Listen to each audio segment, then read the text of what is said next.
વલસાડના વલંડી રામાપીર ધામના અધિષ્ઠતા શ્રીમાન પ્રદીપભાઈ શિવલાલ પટેલનું અભિવાદન કરાયું. વલસાડના ધરમપુર રોડ પર આવેલા શ્રી રામાપીર ધામમાં ચાલી રહેલી વિશ્વવિખ્યાત સુપ્રસિદ્ધ કથાકાર પૂજ્ય શ્રી પ્રફુલ્લભાઈ શુક્લની શ્રીમદ દેવી ભાગવત કથામાં આજે રામાપીર ધામના અધિષ્ઠતા શ્રીમાન પ્રદીપભાઈ શિવલાલ પટેલનું આજે કથાકાર પૂજ્ય શ્રી પ્રફુલ્લભાઈ શુક્લે શાલ અને ખેસ ઓઢાડીને અભિવાદન સન્માન કર્યું હતું. ખેરગામના વિદ્વાન આચાર્ય હિતેશભાઈ દવે અને વાંકલ જલારામ મંદિરના પૂજારી પૂજ્ય શ્રી યુવરાજ ગિરી ગોસ્વામીએ મંત્ર ઉચ્ચાર કર્યા હતા. આ પ્રસંગે દુલસાડના દરબાર શ્રી મુકેશસિંહ ગજેન્દ્રસિંહ રાઠોડ અને શ્રી પ્રતાપભાઈ પટેલ સહિતના આગેવાનો ઉપસ્થિત રહ્યા હતા. આજના માતાજીના નવચંડી યજ્ઞમાં શ્રીમતી અમિતાબેન અશ્વિનભાઈ, શ્રીમતી તેજનાબેન દિલીપભાઈ, શ્રીમતી રાધાબેન ફુલજીભાઈ, શ્રીમતી ટીનાબેન મહેશભાઈ, શ્રીમતી મનીષાબેન રાકેશભાઈ, શ્રીમતી પ્રીતિબેન સુનિલભાઈ સહભાગી બન્યા હતા. કથાકાર પૂજ્ય શ્રી પ્રફુલ્લભાઈ શુક્લે શ્રીમાન પ્રદીપભાઈને તેમની સેવા અને 9 દિવસ સુધી સર્વે ભૂદેવોને બ્રહ્મભોજન કરાવવા બદલ સન્માન કરીને બિરદાવ્યા હતા. 9 દિવસના અનુષ્ઠાનમાં મેઘરાજાએ માજા મૂકી હતી. દેમાર વરસતા વરસાદમાં પણ સહભાગી બનનારા સૌનો પૂજ્ય શ્રીએ હૃદયપૂર્વક આભાર વ્યક્ત કરાયો હતો. સંઘ પ્રદેશ દાદરા નગર હવેલી સેલવાસના કથાકાર પૂજ્ય શ્રી જ્ઞાનંદ મહારાજે પ્રાસંગિક ઉદ્બોધન કર્યું હતું. આવતીકાલે ગુરુવારે બપોરે 12:30 વાગે માતાજીનો નવચંડી યજ્ઞ, દેવી ભાગવત કથા અને 108 દીવડાની મહાઆરતી કરીને અષાઢી અનુષ્ઠાનને વિરામ આપવામાં આવશે. મોંઢ પટકણી સમાજના આગેવાન શ્રી અરવિંદભાઈ હસમુખલાલ જરીવાળા તરફથી મળેલી માતાજીની મૂર્તિ, પ્રતિમા અને જવારાનું દક્ષિણ ગુજરાતની પવિત્ર નદી એવી ઓરરંગા નદીમાં રંગેચંગે વિસર્જન કરવામાં આવશે. દરેક ભક્તો આ વિસર્જન યાત્રામાં સામેલ થશે. જય ભવાની, જય અંબેના નાદ સાથે માતાજીને વિદાય આપવામાં આવશે. પ્રસ્તુતિ Abhinav Surat news channel, editor Prakash Patel, Surat. Abhinav Surat news TV channel Surat અને એના એડિટર પ્રકાશભાઈ પટેલ માટે, અભિનવ સુરતના લાખો દર્શકો માટે આજે આ ન્યૂઝ કરીએ છીએ.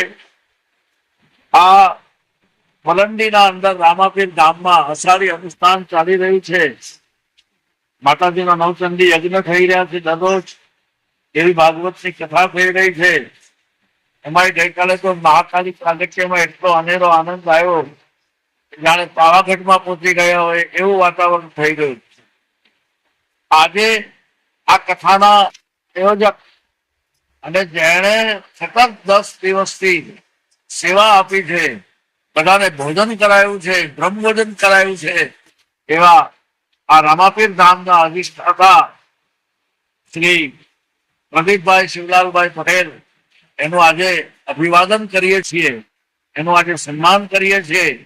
મારી સાથે અમારા દુલસાડના દરબાર માનનીય શ્રી મુકેશસિંહ ગજેન્દ્રસિંહ રાઠોડ એ પણ જયારે ઉપસ્થિત છે અને બ્રાહ્મણોના મંત્ર ઉચ્ચાર સાથે, ગુરુદેવોના મંત્ર ઉચ્ચાર સાથે પ્રદીપભાઈનું આજે અભિવાદન કરીએ છીએ. બોલો રામાપીર મહારાજ કી જય. અંબે માં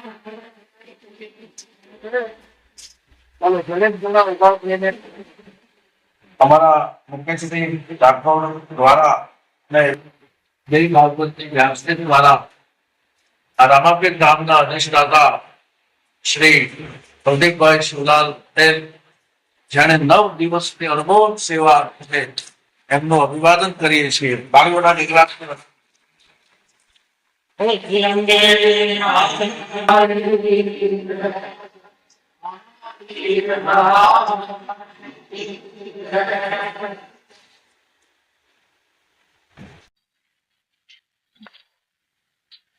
જય માતાજી.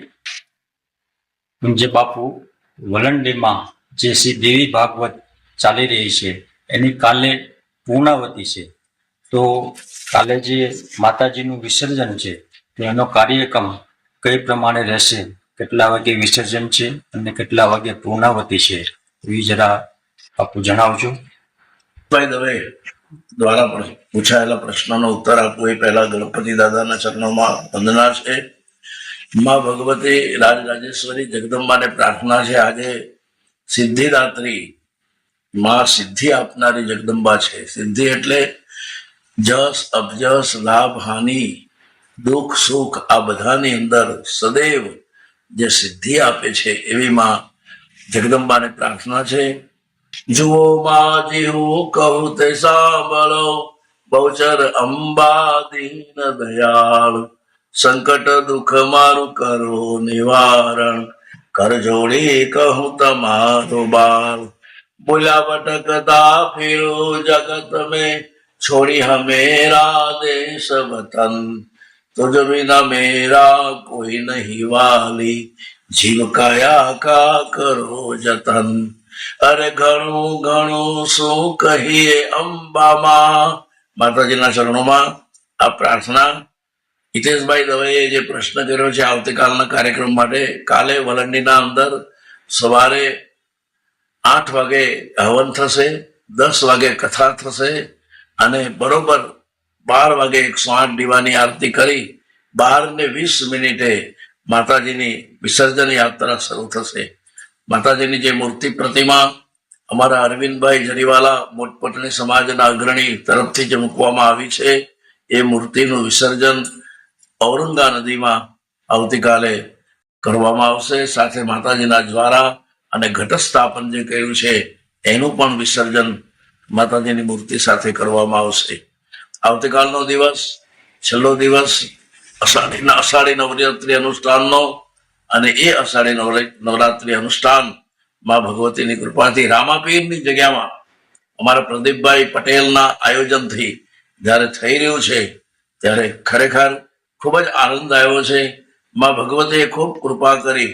એમાંય આટલા ભયંકર વરસાદમાં ચારે બાજુ દેમાર પાણી પડી રહ્યું છે 9 દિવસથી, અને એવા વરસાદમાં પણ જે લોકો નવસારીથી, વાપીથી કે પારડીથી, ધરમપુરથી, ખેરગામથી બધા વલંડી પહોંચ્યા છે એ બધાને ખૂબ ખૂબ ધન્યવાદ છે. માતાજી તમારા ઉપર કૃપા કરશે, માં ભગવતી તમને એનું ફળ આપશે એવી માના ચરણોમાં પ્રાર્થના છે. બોલો આદ્ય શક્તિ અંબે માત કી જય, ગણપતિ ગજાનંદ કી જય, જય ગણેશ, જય માતાજી, જય માતાજી, જય માતાજી.